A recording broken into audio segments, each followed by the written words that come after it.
Welcome বন্ধুগণ, আজকে আমি করতে চলেছি শর্মিলা ঠাকুরের এই লুকটা। কিন্তু এই লুকটা করার সময় আমি একটা গড়বড়ি করে ফেলেছি, যে সিথিটা আমি সাইড পার্টে করে ফেলেছিলাম কিন্তু ফটোতে ছিল মিডল পার্টে।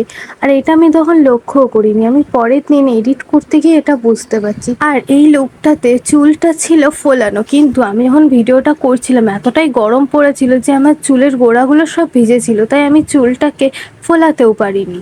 আজকে এই ভিডিওটাতে আমি মেকআপের কথা তেমন কিছু বলবো না, আমি আজকে শেয়ার করতে চলেছি আমার একটা অভিজ্ঞতার কথা, যেটা হয়েছিল আমার ফার্স্ট লং ভিডিওটা আপলোড করার 2 থেকে 3 দিন পরে। একজন আমার সেই ভিডিওটা একদম পুরো ডুপ্লিকেট কপি করে দিয়েছে। হ্যাঁ, কপি সবাই করে, কিন্তু তাই বলে একেবারে ডুপ্লিকেট কপি মানে আমার এক্সপ্রেশন থেকে শুরু করে ক্যাপশন এমনকি আমার ইমোজি সিলেকশন অবধি কপি করে দিয়েছে। তো সেটাতে আমার সত্যি খুবই খারাপ লেগেছে, কারণ আমি ওটার পেছনে 4-5 দিন ধরে কষ্ট করেছিলাম, আর এমনকি আমার একটা ফ্রেন্ডও ওখানে আমার সাহায্য করেছিল। তো এই ব্যাপারটা খুবই খারাপ। আর সত্যি কথা বলতে কপি জিনিসটা আমার খুব একটা বেশি পছন্দ হয় না। আমার মনে হয় কপি করার থেকে নিজের মতো করে ভিডিও বানানোই সবথেকে ভালো।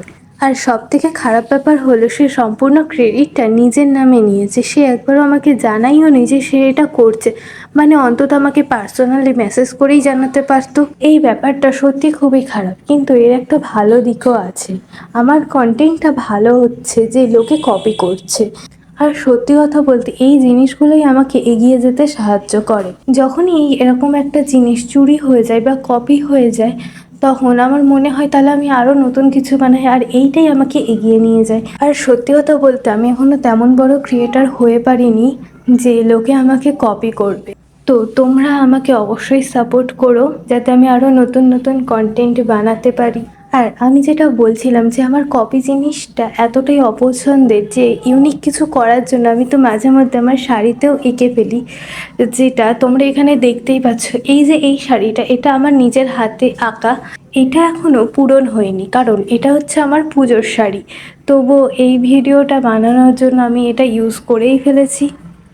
আর হ্যাঁ, কিছু কথা না বললেই নয়, তো আমি এখানে আই মেকআপের কথা বলছিলাম। যেহেতু আই মেকআপ ওখানে একটু ডার্ক শেডের ওপরে ছিল, তাই আমি একটা ব্রাউন আই শ্যাডো নিয়ে এখানে অ্যাপ্লাই করে নিলাম। আর আইলাইনারটা পরে নেওয়ার পরে আমি কাজলের জায়গায়ও আইলাইনার দিয়ে এঁকে নিয়েছিলাম।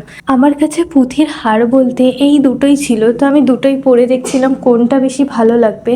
তারপরে আমার মা আমাকে বলে দিল যে নিজেরটা বেশি ভালো লাগছে, তো আমি ওইটাকেই পরলাম। আর ঝুমকো বলতে আমার কাছে এইটাই ছিল, ছোট ঝুমকের ওপরে। আর লিপস্টিকের জন্য আমি এখানে অ্যাপ্লাই করছি একটা ব্রাউন লিপ লাইনার, যেটা আমি দিদির কাছ থেকে নিয়ে এসেছিলাম। আর এই যে এই লিপস্টিকটা, যেটা আমাকে আমার বান্ধবী গিফট করেছিল, আর এই কম্বোটা আমার খুবই ফেভারিট। তো আমি এখানে এটাই অ্যাপ্লাই করে নিলাম। তোমরা তো এখানে বুঝতেই পারছো যে আমার আইব্রোটা এখানে ফিল আপ করা নেই, তো আমি এখানে একটা আইব্রো কমের মাধ্যমে আইব্রোটাকে যা হোক করে সেট করার চেষ্টা করছিলাম। তো এখানে আমার মেকআপ সম্পূর্ণরূপে ডান। আর তোমরা আমাকে জানিও যে এই লুকটা রিক্রিয়েট করার জন্য আমি কতটা সফল হয়েছি, আর তোমরা নেক্সট কী ধরনের কন্টেন্ট দেখতে চাইছো সেটাও জানিও। বাই।